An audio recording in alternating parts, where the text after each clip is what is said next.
রাধে রাধে বন্ধুরা, সবাই কেমন আছো? আশা করি সবাই ভালো আছো। আজকে আমি আরেকটা পাখার পোস্টমর্টম করব। তো এই পাখাটাও আমার পাখা, বেসিক্যালি আমি বাইরে নিয়ে যাওয়ার জন্য খুব কাজে লাগে। কিন্তু সমস্যা হচ্ছে এই পাখায় হচ্ছে এই ধরনের একটা মোটর ছিল, খেলনা মোটর, বেশি হাওয়া নয়। তার জন্য আমি এটা চেঞ্জ করে একটা ডিভিডি মোটর লাগিয়েছি। দেখো ডিভিডি মোটরটা কীরকম দেখতে তোমাদের দেখাই। এই ধরনের একটা ডিভিডি মোটর লাগিয়েছি, কিন্তু সমস্যা হচ্ছে এই ডিভিডি মোটর মোটর যেটা চলে সেটা হচ্ছে 9 ভোল্টে চলে। কিন্তু এখানে তো একটা সিঙ্গেল ব্যাটারি লাগানোর জায়গা রয়েছে। তো আমি কি করব, এখানে দেখছো মার্কিং করা আছে, এই মার্কিং হিসাবে আমি কাটবো। ঠিক আছে, কাটাকুটি করে 9 ভোল্টের ব্যাটারি আমি তৈরি করে দিয়েছি অলরেডি সিরিজে। ঠিক আছে, এই দুটোই এভিগেটের ব্যাটারি, কিন্তু সমস্যা হচ্ছে 9 ভোল্টের ব্যাটারি তৈরি করে ও কোনো লাভ নেই।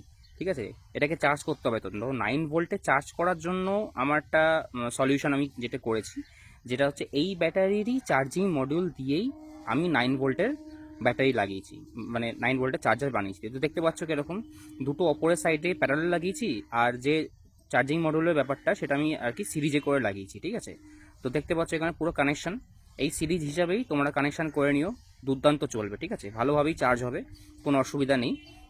তো আমার কাছে এই দুটো মডেল ছিল, তো দুটো মডেলই সেম কাজই করে, 1 এমপিয়ারই মডেল, জাস্ট একটা টাইপ সি ছিল আর একটা মাইক্রো এসবি ছিল। আমি টাইপ সিটা করবো, তো সেক্ষেত্রে টাইপ সিটা আমি একটুখানি উঁচু করে লাগিয়েছি।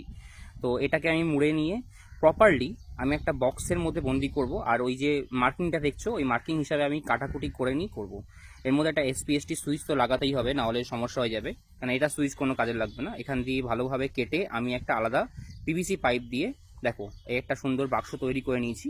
এখন আপাতত এটা সেলোটেপ দিয়ে জোড়া, বাট আমি ফেভিকুইক দিয়ে আটকে ভালো মতন ভাবে মানে এমন ফিনিশিং করব যে তোমরা বুঝতেই পারবে না যে এটা আমি মডিফাই করেছি। ঠিক আছে, তো দেখো একদম পুরো প্রপারলি লাগানো হয়ে গেছে। এটার আপাতত ঘষা মাজা বাকি রয়েছে, একটুখানি ঘষে মেজে নিয়ে কালার করতে হবে এটার। ঠিক আছে, একদম পুরো বন্দি করে দিয়েছি প্রপারলি। ঠিক আছে, তো দুর্দান্তভাবে। আর পেছন দিকের মোটরটাতেও আমি পিভিসি পাইপ দিয়ে গোল করে কেটে মানে মোটরটা দেখো একদম পুরো ফিনিশিং করে, মানে দেখে মনেই হবে না এটা বাড়িতে মডিফাই করেছি। এটা আরেকটা কোটিং কালার লাগবে, হোয়াইট কালারটা। ঠিক আছে, তো দেখো এখানে একদম পুরো গ্রিপটাও খুব দারুণ আছে। এটার হাওয়াটা জাস্ট উপভোগ করো তোমরা। ভীষণই সাইলেন্ট, বাট হাওয়ার আওয়াজও থাকবেই, দুর্দান্ত হাওয়া। ঠিক আছে, এখন এটা চার্জে দেবো। দেখো চার্জের ইন্ডিকেটার দেখার জন্য আমি এটা হোয়াইট কালারই রেখেছি, মানে এটা যেরকম পিভিসি পাইপের কালারটা হোয়াইট থাকে সেরকমই রেখেছি।